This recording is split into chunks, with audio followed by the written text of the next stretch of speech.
হরে কৃষ্ণ। আজকে আমাদের আলোচনা বিষয় নিয়মিতভাবে জপ করার অভ্যাস গড়ে তুলতে হবে। তো কি জপ করব না, কলিযুগে একটাই মন্ত্র, সেটা হলো হরে কৃষ্ণ মহামন্ত্র। চৈতন্য মহাপ্রভু স্বয়ং ভগবান, তারপরে তিনি কৃষ্ণ ছিলেন। সেই ভগবান শ্রীকৃষ্ণ কলিযুগে চৈতন্য মহাপ্রভু রূপে আবির্ভূত হয়েছেন এবং তিনি নিজে শিখিয়েছেন হরে কৃষ্ণ মহামন্ত্র কীভাবে জপ করতে হয়। তিনি সমস্ত জীবের কাছে হরে কৃষ্ণ মহামন্ত্র জপ করার জন্য আদেশ অনুরোধ করেছেন। কলিযুগে উদ্ধারের একটা উপায়। তো কেন আমরা জপ করব? আমি আগের ক্লাসে বলেছিলাম যে আমাদের অসীম আনন্দ পেতে হলে গুরুর আদেশ অনুসারে সেবা করে চলা উচিত। সে গুরুর আদেশ পালন করলেই আমাদের স্বীকৃতি বা সেবার অসীম আনন্দ লাভ করা যায়।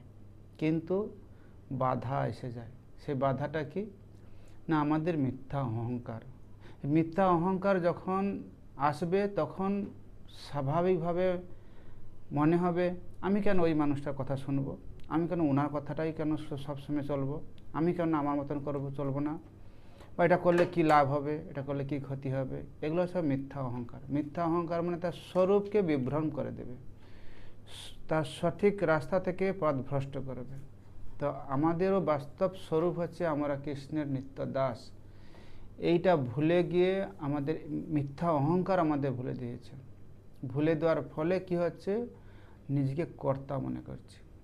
তো আমাদের স্বরূপ ভ্রম, আমাদের যে স্বরূপে আমরা যে কৃষ্ণের নিত্য দাস, সেই স্মৃতিতে ফিরে আসতে হলে এই কলিযুগে একমাত্র সহজ সরল পন্থা হরে কৃষ্ণ মহামন্ত্র জপ করা।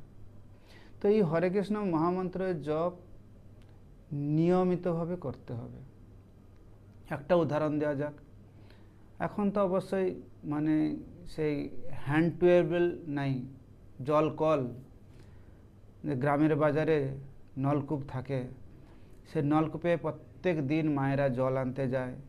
পাড়ায় আগে তো এখন প্রত্যেক ঘরে ঘরে সরকার জলের ব্যবস্থা করে দিয়েছে, কিন্তু কারোর জানা আছে কিনা জানি না, একটা নলকূপ থাকতো। নলকূপে সবাই মাটির কলসি নিয়ে যেত আর সেখানে হ্যান্ড চাপা কল দিয়ে জল তুলতো। আপনারা দেখবেন হয়তো একটা সেখানে নলকূপে যে সানটা পাথর দিয়ে বাঁধাই করা, আর জল আনতে যেত কি মাটির কলসি নিয়ে।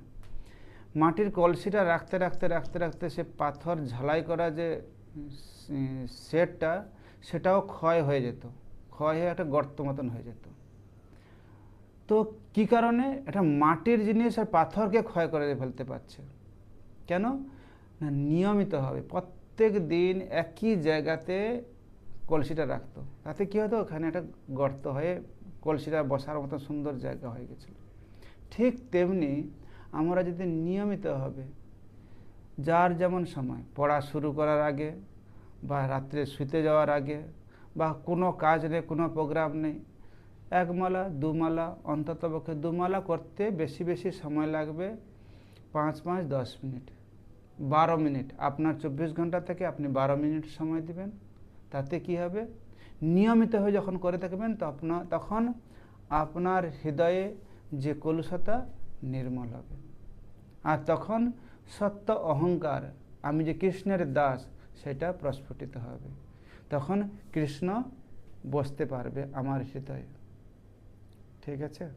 যেমন কলসিটা নিয়মিত হয়ে বসাতে বসাতে কলসির বসার একটা জায়গা হয়ে গেছিলো, গর্ত হয়ে গেছিলো, ঠিক তেমনি নিয়মিতভাবে যখন আমরা জপ করব তখন আমার হৃদয়ে কৃষ্ণ অবস্থান করবেন। হরে কৃষ্ণ।